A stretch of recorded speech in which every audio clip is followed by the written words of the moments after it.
こんにちは。旅と鉄道のチャンネルです。現在阪神高速5号湾岸線の東神戸大橋を走っているところです。六甲アイランド側から見ますとこんな感じの美しい吊り橋になります。この橋を渡りますと魚崎浜と住吉浜のインターがあって、その後道は左に大きくカーブ。これは吊り橋ではなくて二段構造のアーチ型鉄橋になりますが、こちらが六甲アイランド大橋となります。この橋を渡りますとすぐに湾岸線の終点六甲アイランド北インターとなります。このインターのすぐ近くにこちらのサンフラワーが停泊する神戸六甲アイランド港がございまして、今回はこちらサンフラワーを利用して九州は大分県から熊本県を巡ってみたいと思います。さて、サンフラワーでは弾丸フェリーと呼ばれる往復で予約した時に帰りの袋が半額になることで最安で1万2000円から往復できる商品が有名ですが、その他にも様々なお得な企画切符が用意されております。一例を挙げますと、こちらの商品は関西発で大分県内で電動自転車を借りるプランとか、あるいは現地でバスが乗り放題のプランですとか、お猿で有名な高崎山自然動物園と水族館海卵のチケットがセットになったプランですとか、この他にも様々な企画切符が販売されております。それで今回利用しましたのがこちらの弾丸フェリー阪神電車版となります。内容としましては、フェリーの往復チケットの他に阪神電車と最寄りの御影駅からフェリー乗り場までのバスの往復の切符、すべて込み込みでジャスト1万円という破格な、この中でも最もリーズナブルな企画切符でございます。それで利用方法について説明いたしますと、最近では何でもかんでもネットで予約いたしますが、これら企画切符については直接商船三井の方に電話をかけて利用したい予定日が空いているかどうか確認して予約番号を取得いたします。あとは阪神電車の主要駅にこちらの企画切符を購入しに行けば準備は完了です。では旅行日当日となりましたので、最寄りの駅から阪神電車に乗りまして御影駅に向かいます。特急列車も止まる駅ですが、唯一快速急行は止まりませんので注意が必要です。御影を降りますとちょっと西の方に歩きまして、駅の改札からは150メートルほど離れておりますが、ここがバス停となります。乗るバスはこちらのバスですが、ちょっと行きしに撮影するのを忘れまして帰りに撮ったので行き先が阪急御影駅になっておりますが、フェリー乗り場に向かう際はこちらが神戸フェリーターミナルと表示されております。その後バスに乗車しますと阪急御影と JR 住吉の2カ所に立ち寄りますので、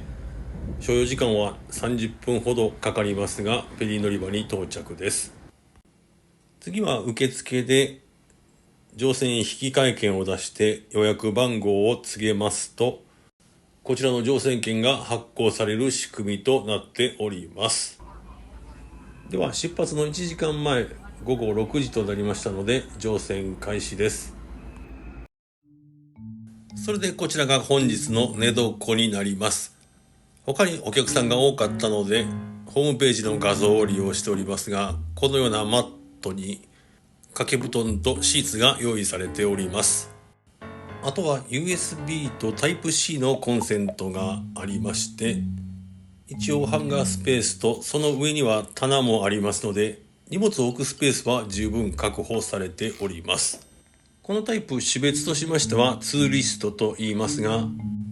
女性専用のレディースルームや小さなお子様がいる家庭向けのファミリータイプのお部屋も用意されております。ではまだ船は出発しておりませんが、レストランが混み合うことが多いということなので、先に来た方がいいかと思います。それでできたらあらかじめお腹を減らして乗った瞬間に食べれる体制を作っておくとよりいいかと思われます。内容としましては、お値段の方が大人2000円、子供は半額の1000円となります。基本的に味付けは美味しいですが、可もなく不可もないといったところでしょうか。私は見ての通りの内容を全て平らげた後、カレーのおかわりをしたというところでございます。もちろんドリンクバーと、あと嬉しいのはデザートなんですが、お酒を飲みたい方はアルコールだけは別料金となっております。ではまだ食事をとっておりますが、19時ちょうどになりまして、サンフラワーの出港となります。出港時刻は日曜日から木曜日が19時、金曜と土曜、いわゆる週末は少し遅めの19時50分発となります。その後食事も終わりまして満腹になったので、甲板のデッキ部分に出てきました。こちらの山がおそらく鉄海山、須磨浦公園と呼ばれるところでございます。随分稲光のようになっておりますが、これはおそらく雷ではなくて強めのフラッシュかと思われます。何枚か写真を撮りましたが、その光ってる時とそうでない時の差がかなり出ております。その後出港から約1時間、8時頃に明石海峡大橋の真下を通過する予定なんですが、こちらは進行方向左、左舷の方ですね。見えているのは淡路ハイウェイオアシス、真ん中の緑色なのが観覧車かと思われます。では20時頃ですが、明石海峡大橋の下を通過いたします。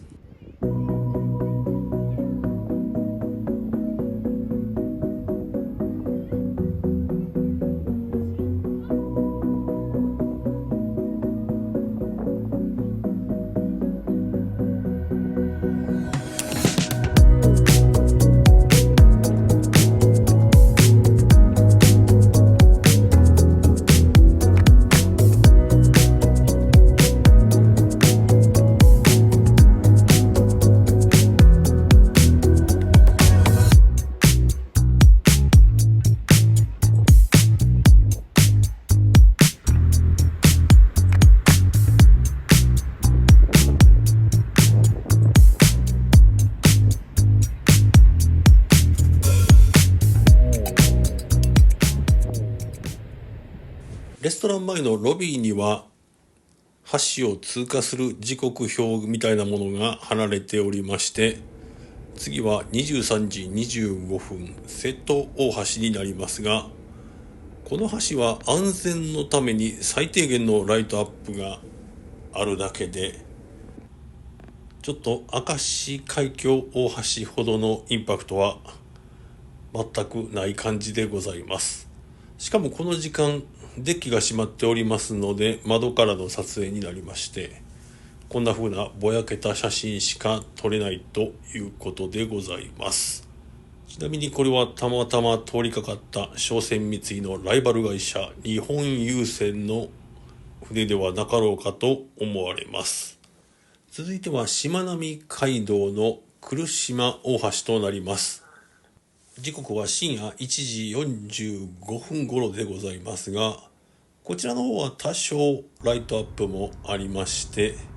瀬戸大橋に比べますと見る価値があるといったところでございます。続きまして時間は前後しましてお風呂でございますが、こちらは夜10時までとなっております。明石海峡を見た後にすぐに入りに来たわけですが、こんな感じのお風呂になっております。では深夜2時半から5時半頃までだいたい3時間ぐらい睡眠しまして、館内放送で起こされますと、マップではこの辺りデッキに出てきまして、進行方向とは逆の線尾の方へ振り返りますと、こんな風な真っ赤な朝日が見えております。これを見て日本の国旗日の丸を思い出したわけですが、ちょうど隣にありましてコラボしている状況です。では定刻通り6時20分大分に到着、九州上陸でございます。この大分港は割と便利な場所に立地しておりまして、最寄りの西大分駅までは徒歩5分ほど、あとフェリー乗り場のすぐ前がバス乗り場になっておりまして、直接大分駅に向かうことも可能です。それで今回はレンタカーを借りるんですが、ちょっとオープンまで時間がありますので、近くのファミレスジョイフル西大分店で朝食をとり、1時間ほど時間を潰してから7時半頃にこちらトヨタレンタカー大分店に向かいまして、車を借りました。車種の方はヤリスで、お値段の方は12時間で7600円でございます。高崎山温泉お猿の湯。それではレンタカー屋を出発しまして、県道の高崎大分線を30分ほど走ったところにある高崎山温泉お猿の湯に向かいます。ここは朝5時から営業しておりまして、時刻は平日の朝8時過ぎですけれども、すでに何人かのお客さんが入っておられる人気の温泉施設となっております。このお猿の湯の背後が高崎山と呼ばれる地域で、野生の猿が群生しているところとなります。山の反対側には高崎山自然動物園がありまして、この温泉もそれにあやかってこんな風な猿のマスコットなどがところどころに展示されております。ちなみに長野県の地獄谷温泉みたいに猿が風呂に浸かってるイメージを持ってしまいますが、あくまでも人間専用ということでございます。泉質の方は無色透明ですが、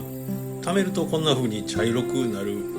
いわゆるモール泉という温泉。pH 値は 8.19、 ちょっとぬめりのあるアルカリ性の単純温泉となっておりまして、肌がすべすべ、湯上がりはしっとりした感じになる温泉でございます。では温泉に浸かりまして、次の目的地もまた温泉となります。80年代頃のユーミンの曲を聴きながら国道210号線に入り、左側は JR 九州九大本線になりますが、列車は一本もやってきませんでした。進行方向右手にはかすかに湯布岳が見えております。湯布院手前で大きく左にカーブしまして、お猿の温泉からはおよそ1時間ぐらいですかね。ちょうどこの点線のところが県境になっておりまして、大分県から熊本県に入ってすぐのところ、自治体は小国町になりまして、千円札のおっちゃん北里柴三郎さんの出身地ということで、今回立ち寄ってはおりませんが、彼の記念館もこの町にあるということでございます。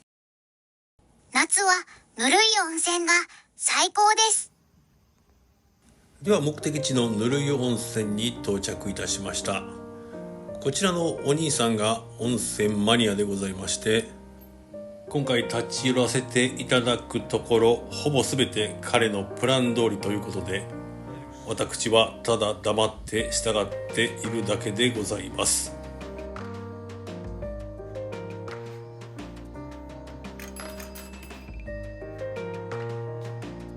では備え付けの料金箱に入浴料200円を投入しまして入場です。一応撮影禁止にはなっていないのと、そもそもスタッフがいないので許可が取れないということもあって、他にお客さんがいなければ撮影し放題なんですが、今回は2名の先客がいたので、ちょっともらい動画を使わせていただきます。ご覧の通りドバドバの源泉かけ流しというやつで、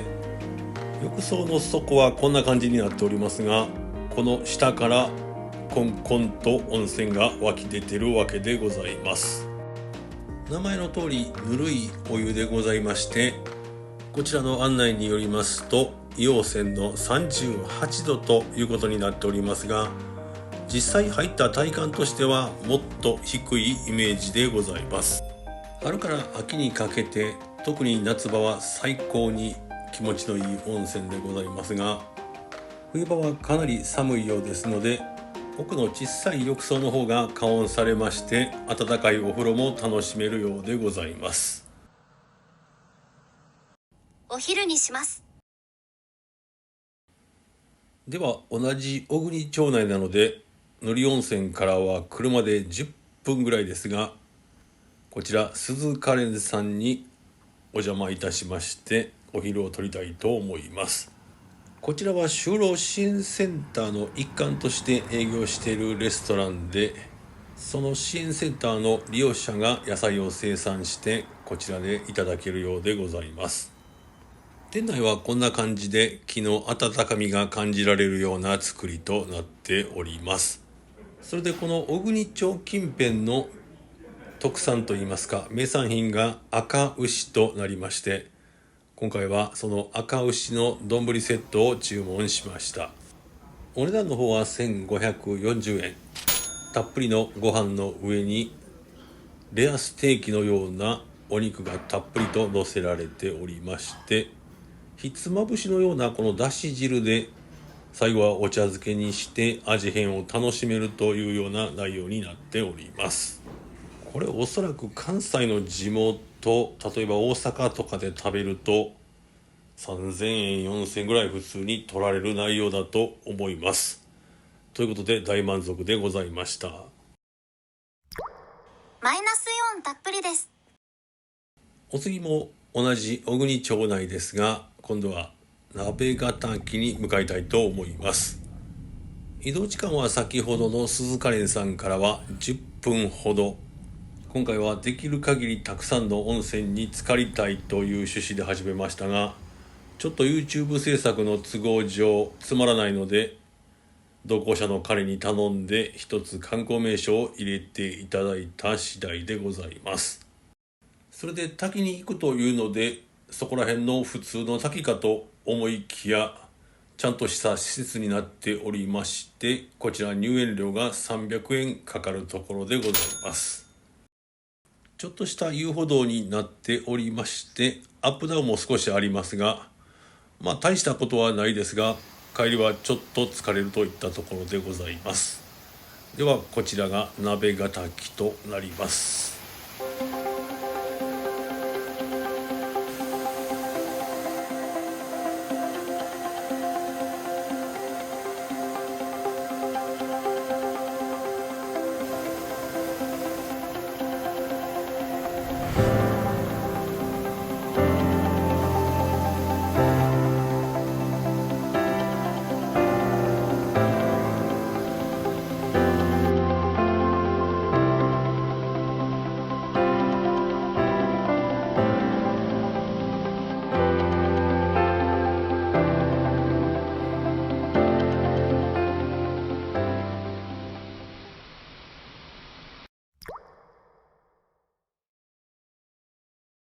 続いてはこちら赤いピンのところ、同じ小国町内なので移動時間はまた10分少々ですが、こちらが今回の旅で私が唯一趣味で選んだところとなります。こちらは旧国鉄宮の原線の廃線跡で、アーチ型のこの橋は美しく国の登録有形文化財に指定されております。それでこの橋の上は遊歩道のようになっておりまして、車は通れませんが自転車とかバイクなら通行できるようです。今回は橋を下から見上げただけでしたが、こういった廃線跡が全国にありますけれども、わずかばかり興味がありまして、今後どこか巡ってみたいと思う次第でございます。では再び車を走らせまして、今度は長距離の移動となります。国道の442号線をおよそ40分ほど進んでいきます。こちらは牛が放牧されておりまして、ここは途中の展望台となります。ちょうど熊本の小国町から大分県の竹田市に戻るような形で入ってきたところで、ちょっと遠くに阿蘇山の外輪山が見えているところを通っていきます。ウィルキンソン、お風呂に入れないでください。では七里田温泉の温泉館にやってまいりました。ここには木の葉の湯という温泉施設が併設されておりますが、そこには入らずに、ここではチケットだけを購入して鍵を借りて、少し離れたところの下湯というところに向かいます。料金の方は下湯が800円、木の葉の湯の方は400円、両方とも入ろうと思いますと1000円となります。あと鍵の預かり金として別途1000円が必要となりますが、お風呂から上がって鍵を返却しますとお金も返却されます。では1分ほど歩きまして下湯に到着です。この左側に足湯がありまして、ここもドバドバの源泉かけ流しでシュワシュワの炭酸泉となっております。それでこれが借りてきた鍵なんですが、こちらの扉を開錠いたしまして、中はこんな感じで浴槽が一つあるだけの施設なんですが、まずドバドバの源泉かけ流しというのはもちろんのこと、圧倒的な炭酸の量でまとわりついてくる泡がですね、非常に心地よい感じを生み出しまして、ちょっとうまく表現できませんが、簡単にまとめますと最高でございます。光の当たる方向を見ますと、水面に浮いてきた炭酸が弾けているのがお分かりになるかと思います。で、ここはあまりにも炭酸が強烈なので、二酸化炭素事故が起きないようにこんな感じで何箇所か換気扇が取り付けられております。一応換気扇が止まったりした場合は、この電話番号まで連絡するような注意書きがございます。泉質の方はマグネシウム、ナトリウム、炭酸水素塩泉ということで、温度の方は体温よりちょっと高めの37、8度だと思いますが、カメラを構えるのに手を上げて、それからつけてからほんの10秒ぐらいでこんな感じになる強炭酸泉ということです。ぬるい温泉ですので、いつまででも使ってられるような印象ですが、風呂から上がってしばらくしますと体がポカポカしてきます。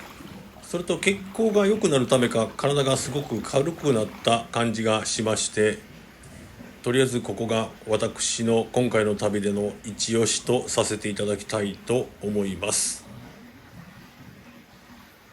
ラムネと温泉は別物です。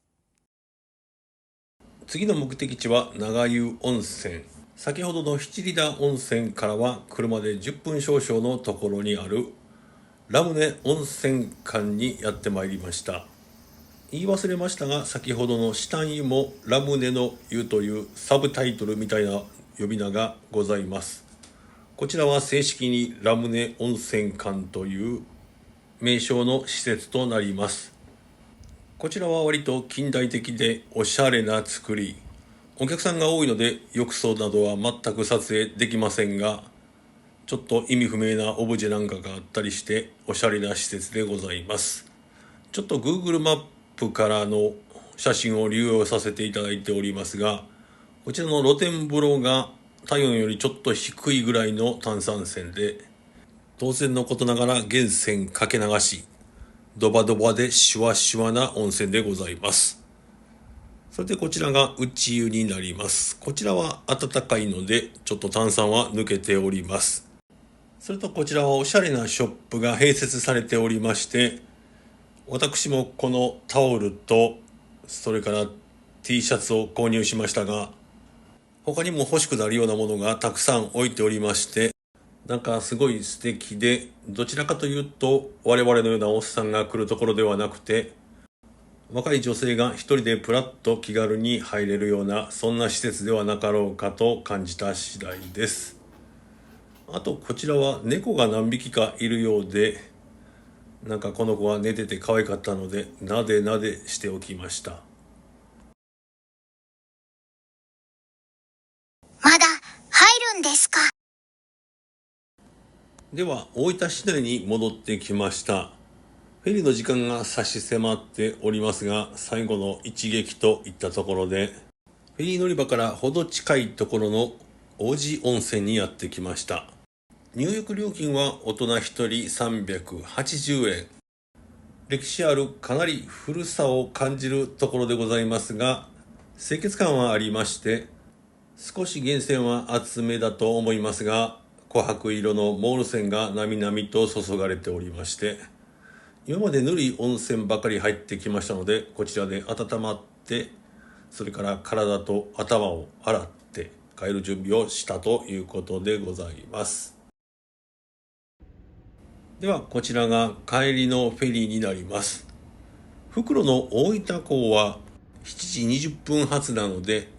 乗船時刻が6時半頃になりますが、温泉効果もあってその後すぐに寝てしまいまして、目覚めたのは深夜3時半頃で、こちらは船のロビーになります。モニターを見てみますと、時刻は午前3時59分となっております。目的の神戸港までは残り80キロぐらいのところでして、船はこんな風に進んできたところでございます。ということで今回ちょっと動画が長くなってしまいましたが、皆様の旅の参考にしていただければ幸いでございます。それからサンフラワーについてですが、弾丸フェリーに限らず現地で1泊したとしても帰りの復路は半額になりますので、例えば今回のような雑魚寝のツーリストではなくて個室を取ったとしても割とリーズナブルに旅ができるのではないかなと思う次第でございます。ということで最後までのご視聴誠にありがとうございました。あと、チャンネル登録もよろしくお願いします。